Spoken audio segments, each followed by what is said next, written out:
Good morning, guys. Back at the 1884 house this morning, and as I told some of you yesterday, we were having a large amount of rain in a really short period of time.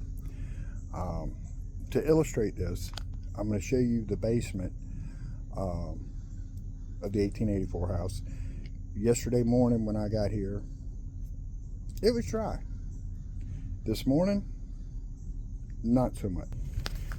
As you can see,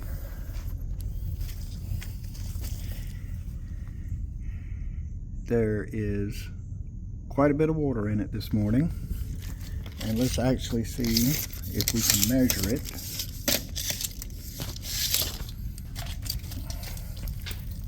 And let's see, as we stand right now,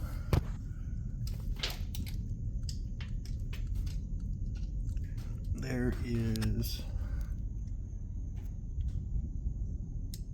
28 inches of water in the basement.